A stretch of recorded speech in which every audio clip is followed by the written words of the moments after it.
മൂന്നാമത്തെ type reaction, carboxylic acids കാണിക്കുന്ന മൂന്നാമത്തെ ടൈപ്പ് റിയാക്ഷൻ ആണ് reactions involving cleavage of COOH bond. അതായത് നമ്മുടെ കാർബോക്സിലിക് ആസിഡ് RC≡OH ആണെങ്കിൽ ഈ ബോണ്ട് ബ്രേക്ക് ചെയ്യുന്നത് കൊണ്ടുള്ള റിയാക്ഷൻസ് ആണ് നമ്മൾ നോക്കാൻ പോണത്. അതിൽ ഏതാണ് നമുക്ക് നോക്കാനുള്ളത്? ആദ്യത്തെ റിഡക്ഷൻ ആണ് അതിലത്തെ നമുക്ക് നോക്കാനുള്ള റിയാക്ഷൻ. ഓക്കെ, ഇപ്പൊ റിഡക്ഷൻ എന്ന് പറഞ്ഞാൽ ഈ കാർബോക്സിലിക് ആസിഡിനെ നമുക്ക് RC≡OH ആണ് കാർബോക്സിലിക് ആസിഡ് എന്ന് പറയുന്നത്. ഇതിനെ നമ്മൾ ലിത്തിയം അലുമിനിയം ഹൈഡ്രൈഡ് എന്നുള്ള റെഡ്യൂസിങ് ഏജന്റ് ഉപയോഗിക്കുക, അല്ലെങ്കിൽ copper chromate CuCr2O4 copper chromate എന്നുള്ള റെഡ്യൂസിങ് ഏജന്റ് ഉപയോഗിക്കുക, അല്ലെങ്കിൽ diborane B2H6 in presence of ടെട്രാഹൈഡ്രോഫ്യൂറാൻ. ഈ റെഡ്യൂസിങ് ഏജന്റ്സ് ഒക്കെ ഉപയോഗിക്കുമ്പോൾ ഇതിലുള്ള കാർബണിയൽ ഗ്രൂപ്പ് ഉണ്ടല്ലോ, C≡O ഗ്രൂപ്പിനെ റെഡ്യൂസ് ചെയ്തിട്ട് CH2 ആയിട്ട് കൺവേർട്ട് ചെയ്യും. ഇപ്പൊ കറസ്പോണ്ടിങ് എന്താ ഫോം ചെയ്യുക? ഇതിലെല്ലാ കേസിലും പ്രോഡക്റ്റ് എന്താണ്? RCH2OH ആണ് പ്രോഡക്റ്റ്. അതായത് ഇവിടുത്തെ C≡O ഗ്രൂപ്പ് CH2 ആയിട്ട് കൺവേർട്ട് ചെയ്തു. ഓക്കെ, ആൽക്കഹോള് പ്രോഡക്റ്റ് ഫോം ചെയ്തു. ഏതൊക്കെ റെഡ്യൂസിങ് ഏജന്റ് ആണ്? Lithium aluminium hydride, copper chromate, അല്ലെങ്കിലോ B2H6 ഇൻ പ്രസൻസ് ഓഫ് ടെട്രാഹൈഡ്രോഫ്യൂറാൻ. ഇതൊക്കെ റെഡ്യൂസിങ് ഏജന്റ്സ് ആയിട്ട് ഉപയോഗിക്കുകയാണെങ്കിൽ കാർബോക്സിലിക് ആസിഡിലുള്ള C≡O എന്ന് പറയുന്ന ഗ്രൂപ്പിനെ റെഡ്യൂസ് ചെയ്തിട്ട് CH2 ആയിട്ട് കൺവേർട്ട് ചെയ്യും. ഓക്കെ, ഇനി ഇതിന് പകരം RC≡OOH എന്നുള്ള ഈ കാർബോക്സിലിക് ആസിഡിനെ നമ്മൾ ഹൈഡ്രജൻ അയഡൈഡുമായിട്ട് റിയാക്ട് ചെയ്യുക in presence of red phosphorus. Hydrogen അയഡൈഡുമായിട്ടാണ് ട്രീറ്റ് ചെയ്യണത് റെഡ് ഫോസ്ഫറസിന്റെ പ്രസൻസിൽ എങ്കിൽ എന്താ നടക്കുന്നത്? ഇത് കംപ്ലീറ്റ് ആയിട്ട് ഈ COOH എന്നുള്ള ഗ്രൂപ്പ് കംപ്ലീറ്റ് ആയിട്ട് CH3 എന്ന് പറയുന്ന ഒരു ഗ്രൂപ്പായിട്ട് കൺവേർട്ട് ചെയ്യും. അതായത് ഇതിനെ മൊത്തം ഈ ഒരു കാർബൺ നിർത്തി ബാക്കി എല്ലാ ഹൈഡ്രജനും അവിടെ ആഡ് ചെയ്യും. അതായത് H2Oയും പിന്നെ അതുപോലെ തന്നെ അയഡിനെയും എലിമിനേറ്റ് ചെയ്യും. എന്നിട്ട് എന്താണ്? ഈ ഒരു ഫുള്ള് ആൽക്കൈൻ ആയിട്ട് കൺവേർട്ട് ചെയ്യും. അപ്പോൾ ഇവിടെ ആൽക്കഹോള് ഫോം ചെയ്യാൻ വേണ്ടിയിട്ട് കാർബോക്സിലിക് ആസിഡിനെ റിഡക്ഷൻ നടത്തി കഴിഞ്ഞാൽ ആൽക്കഹോള് ഫോം ചെയ്യും. ഏത് കേസിലാ? When the reduction is carried out in presence of lithium aluminium hydride or copper chromate or diborane in presence of tetrahydrofuran. Okay, corresponding alcohol form ചെയ്യും.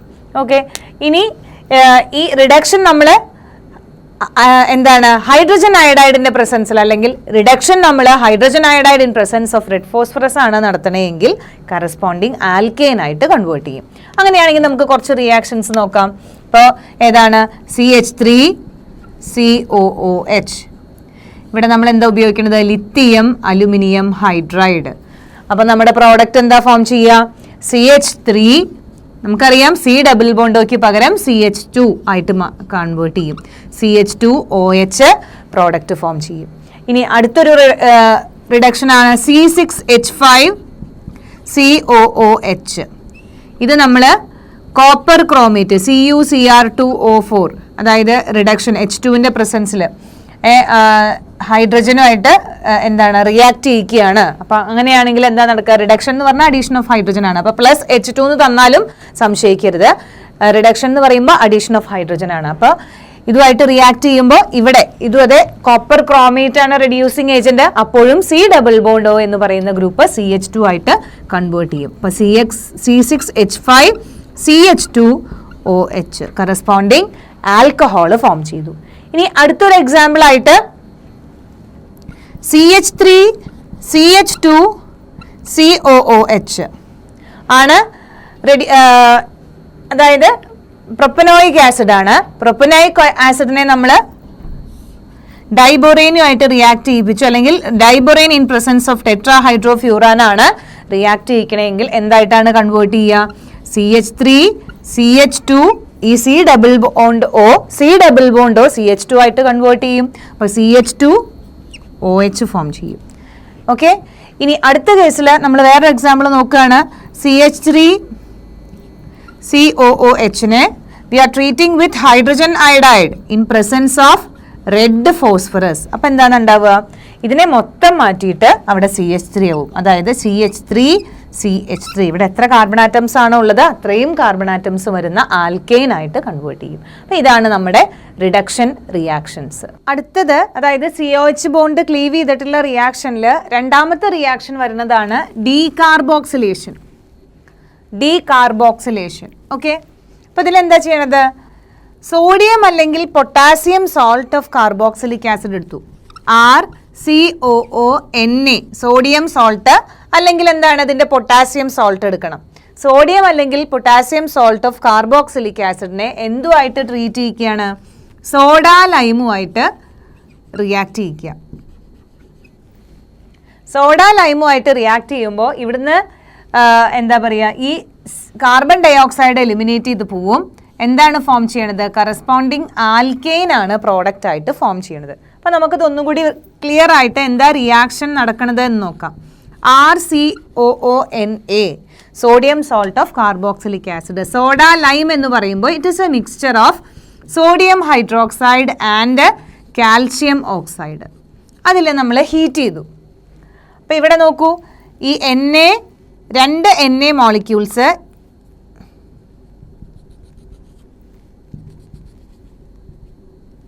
ഇത് eliminate ചെയ്ത് പോയി. Na2C1 2 3 ഓക്സിജൻ, Na2CO3 എലിമിനേറ്റ് ചെയ്ത് പോയി. അത് RH എന്ന് form ചെയ്തു. എന്താണ്? Na2CO3 will be formed as the by product. Eliminate ചെയ്തിട്ട് പോയി. Na2CO3 എലിമിനേറ്റ് ചെയ്ത് പോയി. ഇത്തരം റിയാക്ഷൻസ് ആണ് ഡീകാർബോക്സിലേഷൻ റിയാക്ഷൻ. ഡീകാർബോക്സിലേഷൻ നടക്കാൻ വേണ്ടിയിട്ട് നമ്മൾ ഏത് റിയേജൻ്റാണ് ഉപയോഗിക്കുക? Soda lime. എന്താണ് soda lime? Soda lime is a mixture of sodium hydroxide and calcium oxide. Calcium ഓക്സൈഡിൻ്റെയും സോഡിയം ഹൈഡ്രോക്സൈഡിൻ്റെ ഒരു മിക്സ്ചറാണ് സോഡ ലൈം എന്ന് പറയുന്നത്. ഓക്കെ, ഇനി ഒരു എക്സാമ്പിൾ ആയിട്ട് നമുക്ക് നോക്കാം.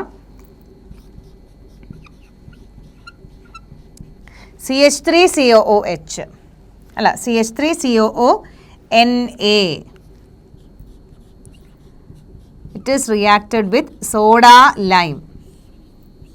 ഓക്കെ, അങ്ങനെയാണ് നമ്മൾ ഇതിനെ റെപ്രസെൻറ്റ് ചെയ്യുക കേട്ടോ. പ്ലസ് NaOH കാൽഷ്യം ഓക്സൈഡ് ആരോയിൽ ഹീറ്റ് ചെയ്യും. അപ്പോൾ എന്താ ഫോം ചെയ്യണത്? ഈ CH3 ഇവിടുന്ന് എലിമിനേറ്റ് ചെയ്ത് പോണത് Na2CO3. ഓക്കെ, ഇത് എലിമിനേറ്റ് ചെയ്ത് പോകുമ്പോൾ CH3യും ഒരു ഹൈഡ്രജനും ഉണ്ട്. അപ്പോൾ എന്താ കോമ്പൗണ്ട് ഫോം ചെയ്യണത്? CH4. Methane will be formed as the product and Na2CO3 will B eliminated. Okay, ഇനി ഇതന്നെ നമുക്ക് ഇലക്ട്രോളിറ്റിക് ഡീകാർബോക്സിലേഷൻ ഉണ്ട്. Electrolytic decarboxylation. ഇലക്ട്രോളിറ്റിക് ഡീകാർബോക്സിലേഷനെ നമ്മൾ പഠിച്ചിട്ടുള്ളതാണ് ഈ റിയാക്ഷൻ. കോബ്സ് ഇലക്ട്രോളിസിസ് എന്ന് പറഞ്ഞിട്ട് നമ്മൾ +1 പഠിച്ചിട്ടുണ്ട്. കോബ്സ് ഇലക്ട്രോളിസിസ്. ഓക്കെ, കോബ്സ് ഇലക്ട്രോളിസിസിന് വേണ്ടിയിട്ട്, അതായത് ഇലക്ട്രോളിറ്റിക് ഡീകാർബോക്സിലേഷൻ തന്നെയാണ്. അതിനെ പറയുന്ന വേറൊരു പേരാണ്, അല്ലെങ്കിൽ അതിന് പറയുന്ന പേര് ഇലക്ട്രോളിറ്റിക് ഡീകാർബോക്സിലേഷൻ നടക്കുന്നത് പ്രോസസ്സാണ് കോബ്സ് ഇലക്ട്രോളിസിസ്. ഇവിടെ നമ്മൾ എന്താ എടുക്കുന്നത്?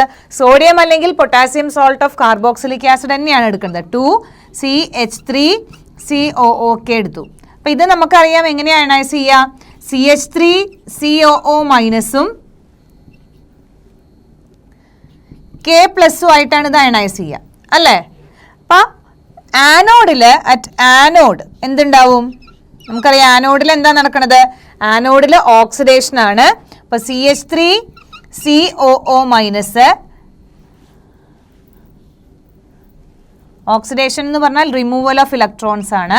-2 ഇലക്ട്രോൺ എങ്ങനെയാണ് ഫോം ചെയ്യും? CH3COO എന്നുള്ള ഫോമിൽ, അതായത് അതിൻ്റെ ന്യൂട്രലായിട്ട് മാറും. പക്ഷേ ഇങ്ങനെ നിൽക്കില്ല, ഇത് അൺസ്റ്റേബിൾ ആണ്. ഇവിടെ നിന്ന് കാർബൺ ഡയോക്സൈഡ് എലിമിനേറ്റ് ചെയ്ത് പോയിട്ട് എന്തായിട്ട് മാറും? ഇവിടെ 2 മോളിക്യൂൾസ് ഉണ്ടല്ലോ, കാർബൺ ഡയോക്സൈഡ് എലിമിനേറ്റ് ചെയ്ത് പോവും. അവിടുന്ന് ഇത് 2 മോളിക്യൂൾസ് കമ്പൈൻ ചെയ്തിട്ട് CH3 എന്നുള്ള ഈ സ്റ്റേറ്റിൽ എക്സിസ്റ്റ് ചെയ്യും. ഓക്കെ, ആനോഡിൽ ഇനി കാഥോഡിൽ എന്താ നടക്കുന്നത്? ഒരു ഇലക്ട്രോളിസിസ് ആണെങ്കിൽ ആനോഡിലും കാഥോഡിലും റിയാക്ഷൻസ് ഉണ്ടാവും. അതായത് കാഥോഡിൽ ആനോഡിൽ ഓക്സിഡേഷനും കാഥോഡിൽ റിഡക്ഷനുമാണ്. അപ്പോൾ റിഡക്ഷൻ 2K+ ഇലക്ട്രോൺസിനെ ആക്സെപ്റ്റ് ചെയ്യും. എന്നിട്ട് എന്തായിട്ട് മാറും? 2K ആയിട്ട് മാറും.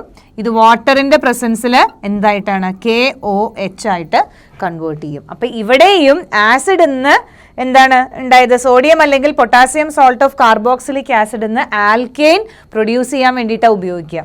ഇവിടെ നോക്കൂ, ഇവിടെ ഓർത്ത് വെക്കേണ്ട ഒരു പോയിന്റ് എന്ന് പറയുന്നത്, നമ്മൾ ഏത് സോഡിയം സോൾട്ട് അല്ലെങ്കിൽ ഏത് കാർബോക്സിലിക് ആസിഡ് ആണോ എടുത്തത് അതിൽ ആൽക്കൈൽ പാർട്ടിന്റെ ഇരട്ടി, അതായത് R എന്നുള്ള രീതിയിലാണ് ഇവിടെ ആൽക്കൈൻ ഫോം ചെയ്യുക. ഓക്കെ, എത്ര നമ്പർ ഉണ്ടോ ഇവിടുത്തെ ആൽക്കൈൻ്റെ, അതായത് കാർബോക്സിലിക് ആസിഡിലുള്ള ആൽക്കൈൽ പാർട്ടിൽ എത്ര നമ്പർ ഓഫ് കാർബൺ ആറ്റംസ് ഉണ്ടോ അതിൻ്റെ ഇരട്ടി കാർബൺ ആറ്റംസ് ഉള്ള ആൽക്കൈൻ ആണ് ഫോം ചെയ്യുക. അപ്പം ഇതാണ് ഇവിടെ ഓർത്തു വെക്കേണ്ടത്. ഇനി ജെമിനൽ ഡൈകാർബോക്സിലിക് ആസിഡ് എന്ന് ആണെന്ന് വിചാരിക്കുക. What are geminal dicarboxylic acid? ഒരേ കാർബൺ ആറ്റത്തിൽ തന്നെ ഒരു COOH ഗ്രൂപ്പ് അറ്റാച്ച് ചെയ്തിട്ടുള്ള കാർബോക്സിലിക് ആസിഡ്സ് ആണ് ജെമിനൽ ഡൈകാർബോക്സിലിക് ആസിഡ് എന്ന് പറയുന്നത്. അപ്പോൾ ജെമിനൽ ഡൈകാർബോക്സിലിക് ആസിഡ് എന്ന് പറയുന്നത് ഒരേ കാർബണിൽ തന്നെ 2 COOH ഗ്രൂപ്പ് അറ്റാച്ച് ചെയ്തിട്ടുള്ള കാർബോക്സിലിക് ആസിഡുകളാണ്. ഇങ്ങനെ ജെമിനൽ ഡൈകാർബോക്സിലിക് ആസിഡ് ആണെങ്കിൽ ഇത് മലോണിക് ആസിഡ് ആണ് കേട്ടോ. അപ്പോൾ ഇങ്ങനത്തെ ജെമിനൽ ഡൈകാർബോക്സിലിക് ആസിഡ് ആണെങ്കിൽ അതിനെ ജസ്റ്റ് ഒന്ന് ഹീറ്റ് ചെയ്താൽ മതി. എന്ത് ഫോം ചെയ്യും? ഇവിടെ നിന്ന് ഈ കാർബൺ ഡയോക്സൈഡ് CO2 എന്നുള്ള ഒരു മോളിക്യൂൾ എലിമിനേറ്റ് ചെയ്തിട്ട് എന്താ ഫോം ചെയ്യുക? CH3COOH എന്നുള്ള കോമ്പൗണ്ട് ഫോം ചെയ്യും, കറസ്പോണ്ടിങ് ആസിഡ് ഫോം ചെയ്യും. അപ്പോൾ geminal dicarboxylic acid upon heating undergo decarboxylation to form normal acid, carboxylic acid ആയിട്ട് കൺവേർട്ട് ചെയ്യും. അപ്പോൾ ഡീകാർബോക്സിലേഷനിൽ നമുക്ക് എന്തൊക്കെ കാര്യങ്ങളാണ് ഓർക്കാനുള്ളത്? ഡീകാർബോക്സിലേഷൻ റിയാക്ഷൻ കാർബോക്സിലിക് ആസിഡിന്റെ സോൾട്ട്, സോഡിയം അല്ലെങ്കിൽ പൊട്ടാസ്യം സോൾട്ട് ഓഫ് കാർബോക്സിലിക് ആസിഡിനെ നമ്മൾ സോഡ ലൈമോ ആയിട്ട് ട്രീറ്റ് ചെയ്യുക. അപ്പോൾ കറസ്പോണ്ടിങ് ആൽക്കെയിൻസ് ഫോം ചെയ്യും. ഇനി സോഡ ലൈം എന്ന് പറയുന്നത് സോഡിയം ഹൈഡ്രോക്സൈഡിന്റെയും കാൽഷ്യം ഓക്സൈഡിന്റെയും മിക്സ്ചർ ആണ്. അവിടെ ഈ രീതിയിൽ റിയാക്ഷൻ നടക്കും. സോഡിയം കാർബണേറ്റ് എലിമിനേറ്റ് ചെയ്തിട്ട് ആൽക്കെയിൻ ഫോം ചെയ്യും. ഓക്കെ, ഇത് ഇലക്ട്രോളിറ്റിക്കലി ആണ് നടക്കുന്നത് എങ്കിൽ ഇലക്ട്രോളിറ്റിക് ഡീകാർബോക്സിലേഷൻ ആണ്. അതിന് പറയുന്ന പേരാണ് കോപ്സ് ഇലക്ട്രോളിസിസ്. കോപ്സ് ഇലക്ട്രോളിസിസിൽ എന്താ? നമ്മൾ എടുക്കണ സോഡിയം അല്ലെങ്കിൽ പൊട്ടാസ്യം സോൾട്ട് ഓഫ് കാർബോക്സിലിക് ആസിഡിന്റെ ആൽക്കൈൽ പാർട്ടിൽ എത്ര കാർബൺ ആറ്റംസ് ഉണ്ടോ അതിന്റെ ഇരട്ടി നമ്പർ കാർബൺ ആറ്റംസ് ഉള്ള ആൽക്കെയിൻ ആണ് ഫോം ചെയ്യുക. ഇരട്ടി നമ്പർ കാർബൺ ആറ്റംസ് ഉള്ള ആൽക്കെയിൻ ആണ് ഫോം ചെയ്യുന്നത്. പിന്നെ ജെമിനൽ ഡൈകാർബോക്സിലിക് ആസിഡ് ആണെങ്കിൽ, അതായത് ഒരേ കാർബൺ ആറ്റത്തിലേക്ക് തന്നെ 2 COOH ഗ്രൂപ്പ് അറ്റാച്ച് ചെയ്തിട്ടുള്ള ജെമിനൽ ഡൈകാർബോക്സിലിക് ആസിഡ് ആണെങ്കിൽ, മലോണിക് ആസിഡ് പോലെയുള്ള ജെമിനൽ ഡൈകാർബോക്സിലിക് ആസിഡ് ആണെങ്കിൽ എങ്ങനെയാണ്? വെറുതെ ഹീറ്റ് ചെയ്താൽ തന്നെ കാർബൺ ഡയോക്സൈഡ് ഡീകാർബോക്സിലേഷൻ നടക്കും. കാർബൺ ഡയോക്സൈഡ് എലിമിനേറ്റ് ചെയ്യും, ആസിഡ് ഫോം ചെയ്യും. ഓക്കെ.